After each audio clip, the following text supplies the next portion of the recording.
So I wanted to talk to you a bit about some of the things that we're doing in UWP. You all have seen this diagram before. This is a representation of the types of things that you can do in UWP. You can target all these different devices from the same code, the same binaries, and actually the same actual applications.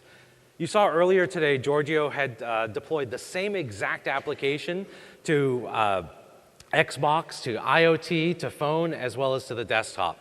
And really, that's the big promise of UWP. But as you'll also see later today, it's more than that. It's also our modern API for building applications. Now, you may wonder, how does that experience work? Like, when you're on all these different applications, do you have to have the same exact UI for each application? And the answer, of course, is no, right? One of the things that we did see today in the demo this morning is that the UI that was on the IoT device was a little different. You know, it had affordances for being able to have, hardware buttons and whatnot on there. The UI that we had for the Xbox was also different from the UI that we had for the phone. So even though it is exactly the same code, exactly the same application across all these different devices, we have affordances in there so you as developers have really kind of complete control over how that appears on each of those different devices. So how do we do that? It starts with what we built into the platform. So we have universal controls that work across all these devices, because of course that's really the most basic thing that we need there. And these universal controls are aware of the type of device that they're working on. So for example, controls when they're running on the Xbox have focus sounds, because when you're navigating around in the Xbox using a controller, you expect to be able to get that kind of little blip sound when you're moving from control to control. We also have to deal with things like DPI and effective pixels, because when you're looking at your phone at like this distance versus what you're looking at, say, like on your television that's 10 feet away, or even at your laptop, which is 2 feet away, the size of the pixels there really matter. The size of a touch point matters. So we've introduced this concept of effective pixels so that you get the same effective size of that object regardless of which device you're on. We also have a lot of things to make it easier for designers and developers to work together on this. So you can use adaptive layout and adaptive triggers to be able to make your UI size appropriately, whether you're portrait, landscape, whether you have different size screens, different types of screens, et cetera. We've built all of those things in there to make it easier for you to do that. We also recommend when designers and developers are working on this that they look at not so much each specific device type, but these breakpoints in the resolution across all these different devices. Because really, the difference between, say, a large phone and a small tablet is really like you don't need to really know that those are separate devices so much as you just need to understand the resolution and the DPI available to you. And then, of course, we have tooling. So Visual Studio and Blend together make it possible for you to actually test the size of of what you're actually designing and do it directly from inside the designer. So how many people here have been using Visual Studio 2015? So most people in here, great. So you've seen that when you're designing your application, if you're targeting phone or you want to see what it looks like on the desktop, all you have to do is right in the designer, you can say, I want to see what it looks like on a 23-inch monitor, or I want to see what it looks like on a 5-inch phone. And so we have all that built in there directly for you. Now, I didn't notice the number of hands earlier because it seemed kind of low, but how many people in here work in XAML? Okay, so more. So excellent. You have energy now after lunch. You're able to raise your hand. Awesome. Thank you very much. We've done a lot of work in XAML to make this all possible, right? Of course, for HTML developers, you have established patterns for doing all the things that we've been talking about. But in XAML, we've been building a lot of this up kind of from the ground up, using all the best practices, not just from HTML, but from the community in general. And we put in a lot of new features in here as well. So, for example, some of the things that you can do with Xbox with the focus sounds, binding to functions that we're going to see here in a little bit, background audio, et cetera, et cetera. I'm not going to read everything here for you, but we have a bunch of new things in there that I think are really great. And what I wanted to do here is show you just a few of those. So some of the kind of candy that we've got coming in here for XAML. So this is machine 4. All right, figured out the switch box. That's my challenge for the day. I can retire now. So what I've got here is a project in Visual Studio. I'm going to run this. I'm just going to snap it side by side. So let me just take Visual Studio over here. And you see this is a really beautiful application. It's nice and blurry, and we'll explain that one later on. I am going to go over in here while the application is running, and I'm going to uncomment this little bit of markup right here. I'm going to do it the painfully way. And if you look on the screen, did you see that little image appear up in the corner at runtime, right? So what we've introduced in XAML, did some people not see that? All right, I think some people didn't notice that. Pay attention to the corner and watch this. Did you see that? Nobody saw that. Do you need glasses? Are you good? Okay. What we've introduced here in Visual Studio and XAML is XAML Edit and Continue. And this is a really big deal for us because now you don't have to go and keep running your application, stop it, run it again, try something out, stop it, run it again. You can edit your XAML in real time at runtime directly. Pretty cool, huh? All right. I love taking applause for showing a feature that other teams work so hard on. Now, the other thing that you may have noticed is, did you notice that the cloud is actually raining? It's an animated GIF, or GIF if you roll that way, that's now supported in XAML as well, right? So this is another big feature that folks have been asking for. All right, let me now take this and maximize the application here. And I want to go in and show you just a couple of other features that we have in here. So I'm going to just log in. See, this is a beautiful application here. And I'm going to go to the dashboard page, excuse me. Or actually, let me show one thing here. If you notice, when I hold down the Alt key for any of these, I get M, R, S, et cetera, the accelerator keys. Okay? This is another thing that we know is necessary for a lot of business applications that we just didn't have easy support for in the past. There were ways to do this, but you had to hook a lot of events to do it. So if I go back and look at this code here, go back to Contoso, and I'm just going to leave it running for the moment so I don't have to run it. And if I go back to the XAML, and scroll down just a little bit, you see the access keys here. So for each of those, we define what the access key is for that. And then we also define what events that we want to have fired off when those access keys are clicked on so that we know what kind of UI to show. And because it's XAML, we can show basically any kind of UI we want. We opted just to have a small box with that letter in it, but you can make it graphical if you would like. And now we do have to do a little bit of code to support this.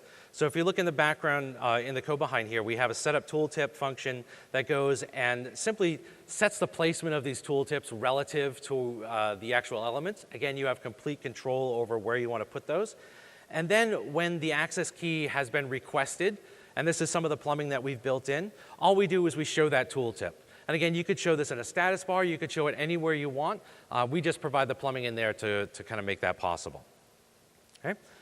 Another very cool thing that we have introduced here is, let me pull it back up. If I go to this messages page, right?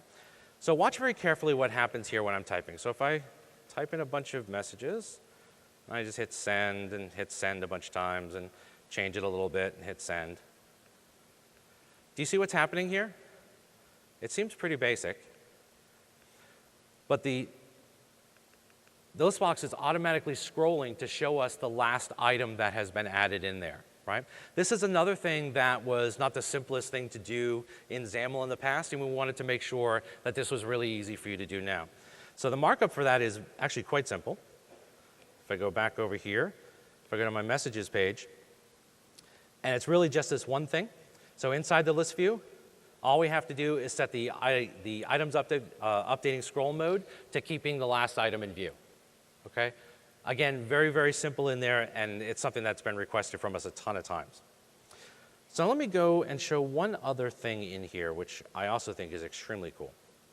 Now, if you look at these reports, and take a look at the names of these reports, I think we went out to anybody ever used a corporate BS generator? It's a great way to generate random data for your applications. We have created a bunch of reports here, but see the amount here shows 5,000, and then it's formatted down here in US currency format, right? If I look at the other one, we have 2 million. Initially here we have 16,000, et cetera, right? Okay? So you think formatting, not a big deal, right? But in XAML, anybody who's worked in XAML before knows that formatting some of this stuff is kind of a pain in the butt. But what we've done is if I go back over to this application, And if I look in the report one, there are two interesting things going on here. First, I'll show you one, we are binding to an element inside a dictionary, which that's a key thing for being able to get to data sets. But two, we are calling this get formatted text function, which exists in our code behind. And so we're actually binding directly to a function inside the code behind, which is returning the formatted data. Now, it doesn't have to be, there's the dictionary, excuse me. It doesn't have to be, a function that just does formatting. You can bind to anything that is a function in your code behind that's returning data that makes sense for that particular part of the application.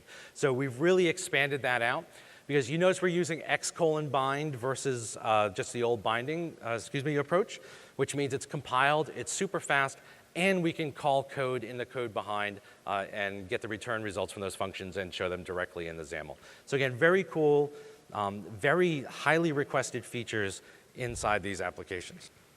So that's the cool stuff for XAML. Now we've done, like I said, a ton of stuff in there. I would encourage you to check it out. You can look in the latest version of Visual Studio, and actually some of this stuff even works in Visual Studio 2015 as well. The other thing I want to talk about here a little bit is Windows Ink. How many of you have ever built an application that uses the pen? Anybody? How many of you want to build an application that uses the pen? I would expect to see a lot more hands up than that. Yes? Okay.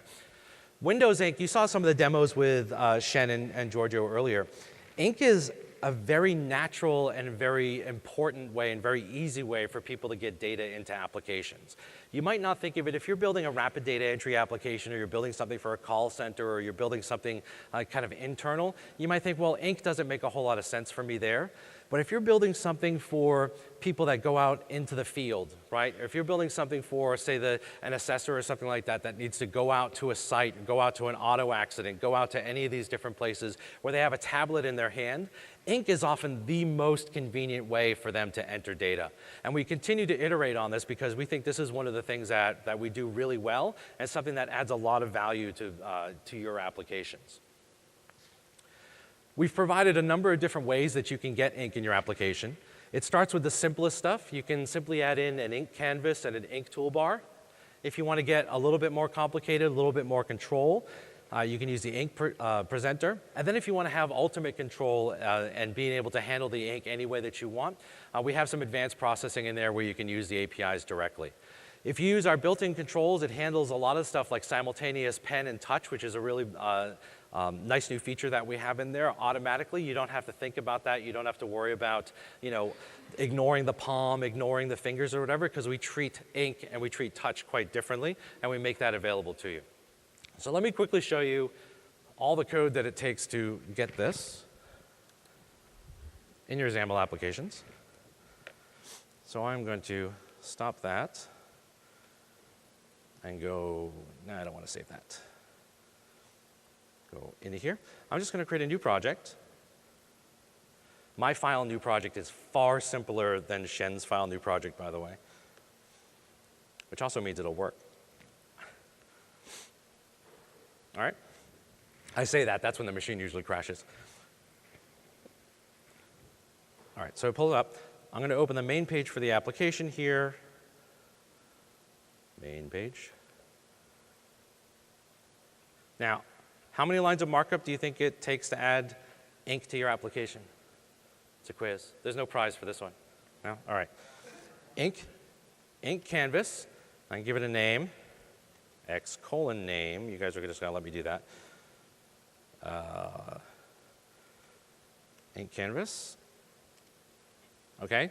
That's all I need for a canvas, but I want to get a little bit more stuff in there, so I can say Ink toolbar. Horizontal alignment is right, vertical alignment is top, right? All typical XAML stuff. And then I'm going to say the target canvas for that is xbind Ink canvas. Okay? This is everything that I need, well, short of a closing part there. Oh yeah, don't mind the squigglies, that's pre-release stuff. This is everything that I need to be able to support Ink in this application. I have a pen, which is very helpful for an Ink demo. As soon as this comes up, let me maximize this. And so you see I've got the ink toolbar up on the right and the ink canvas in the middle. We have all the stuff we'd expect to have. I can change, the different types of pens. You see I get pressure on here automatically for me. I get all that data from that. And then I get the ruler. Remember the ruler today? That's just built right in there. Don't have to do anything special to support that. And I can't draw a straight line to save my life, so this is really helping me out. I'm going to color here if you guys don't mind. Is that all right? All right, cool. So that's all it takes to add ink into your application.